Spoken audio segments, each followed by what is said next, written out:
Hello दोस्तों, खुशामदीद हमारे channel पर। आज हम आपको बताएंगे माद अदर वाइफ की किस्सा नंबर 47 में क्या। जैसा कि आप देख चुके हैं, किस्सा नंबर 46 में सीमा कुदरत की बीमारी का बहाना बनाकर जिला और करान को उसके दूसरे घर से वापस बुला ले। आज हम आपको बताएंगे उसके बाद क्या हुआ। करान और जिला हवेली वापस पहुंच चुके होते। हवेली में जिला फिक्रमंदी से करान से कहती है कि वो आराम करे, लेकिन करान सख्त लहजे में कहता है कि अच्छा बनने का ड्रामा बंद करो और किसी को मत बताना कि तुमने मुझे गोली मारी। वो अपने बाजू के जख्म के दर्द के साथ एक नए ख़यानत के दर्द से भी परेशान है। वो सिली की तस्वीर देखता है और अब भी यकीन रखता है कि जेला ने इसके भाई यकूब की जान ली। अचानक से एक लिफाफा मिलता है जो पैसों से भरा होता है। वो जेला से पूछता है कि ये क्या है। जेला कहती है कि इसने अपने दोस्त से मिलने वाले जेवरात बेचे। फरहान गुस्से से चीखता है, क्या तुमने ये पैसे इस गवाह को देने की कोशिश की जिसने मुझ पर इल्जाम लगाया? जेला जवाब देती है कि हाँ, मैंने इसे पैसे दिए ताकि वो तुम्हारे खिलाफ गवाही दे, लेकिन इसने इनकार कर दिया।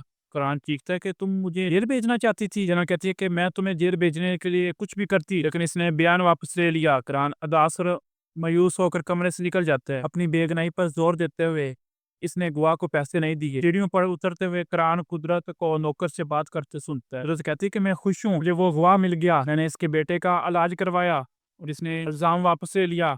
मेरा बेटा कुरान जेल से बाहर आ गया, लेकिन ये एक राज है। कुरान चौंक कर करीब आता है और कुदरत घबरा जाती है। वो ऊंची आवाज में बोलता है कि तुमने ये क्या किया माँ?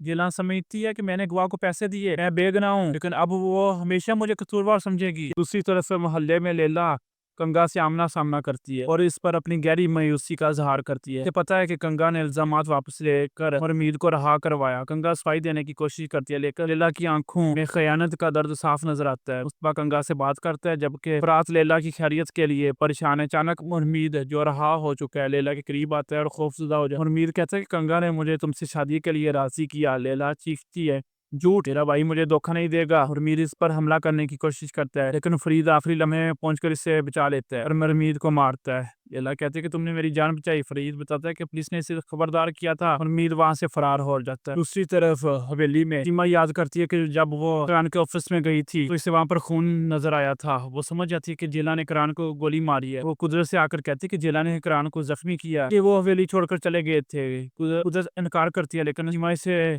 भड़काती है कि जेला ने करान के भाई की जान ली और अब इसकी जान लेना चाहती है। उस सीमा की बातों में आ जाती है। करान के कमरे में जेला करान से कहते हैं कि मैं बात करना होगी। करान कहता है कि क्या फिर से इल्जाम लगाने हैं? मैंने कसम खाई कि मैं बेगुनाह हूँ, लेकिन तुम जो चाहो वो सोचो। जेला माफी मांगती है कि मैं अब मानती हूँ कि तुम बेगुनाह हो, लेकिन आलिया कमरे में खेलने के लिए आती है और इनकी बात अधूरी रह जाती है। आलिया के जाने के बाद जेला अपनी गलती पर सोचती है कि इसने करान पर इल्जाम लगाया और गोली मारी। करान का जख्म इसे इसकी गलती की याद दिलाता है। वो करान के जख्म की पट्टी तब्दील करने की कोशिश करती है, लेकिन करान चीखता है कि मुझे मत छुओ। जेला असरार करती है, बराए करम अस्पताल चलो, ये जख्म में इन्फेक्शन हो सकता है। करान सख्त लहजे में कहता है कि बस करो, ये सब खत्म हो गया। इसी वक्त कुदरत और सीमा कमरे में दाखिल होती हैं। कुदरत गुस्से से चीखती है कि जेला ने तुमको गोली मारी, ये जुर्रत कैसे की? करान फौरन उठता है और जेला का दफा करता है कि इसने मुझे गोली नहीं मारी, मैं बंदूक साफ कर रहा था और गोली चल गई और मेरे बाजू को छू के गई। वो झूठ बोलता है ताकि कुदरत परेशान ना हो। जेला हैरान होकर इसे देखते कि इसकी हिफाजत कर रहा है ताकि कुदरत के शर से इसे बचा सके। कुदरत और सीमा चली जाती है। जेला करान से कहते कि मुझे बचाने का शुक्रिया और मैं ये सब के लिए माफी मांगती हूँ। करान सख्त लहजे में कहता है कि मुझे तेरी माफी पर यकीन नहीं, मैंने ये सब बस माँ की फिक्र की वजह से किया। मानने से इनकार करता है कि इसने मोहब्बत की वजह से इसकी हिफाजत की। जेला दोबारा कहती है, मैं वाकई माफी मांगती हूँ, लेकिन करान से रोकता है कि बस करो, तुमने मुझ पर बहुत इल्जाम लगाए, मैं बेगुनाह हूँ और तुमने मुझ पर बिल्कुल यकीन नहीं किया। अब अपने ज़मीर के साथ अकेली रहो। जेला का दर्द और पछतावा बढ़ जाता है। इस तरफ मोहल्ले में लैला मुरमीद से खौफजदा है। वो फरीद से कहती है कि कंगा ने मुरमीद को इससे शादी के लिए राजी किया था। पुलिस स्टेशन पर लैला और कंगा मुरमीद के खिलाफ गवाही देने जाते हैं। फरीद पुलिस वाले के बेस में वहां होता है ताकि कोई शक ना हो करे। उधर मुरमीद फरीद पर हमला करने की कोशिश करता है, लेकिन फरीद का दोस्त मदद के लिए आता है और मुरमीद वहां से फरार हो जाता है। दूसरी तरफ हवेली में कुदरत नादिनी से कहते हैं कि करान इससे नाराज है। इमाम भी यकीन रखती है कि जेला ने करान को गोली मारी और वो इससे बचा रहा था। नौकर को बावर्ची खाने में पकड़कर सीमा सच पूछती है। नौकर कहता है कि इससे कुछ नहीं पता। कुदरत और नादिनी आते हैं और सीमा गुस्से से वहां से चली जाती है। इमाम करान और इसके दोस्त की बातें सुन लेती है।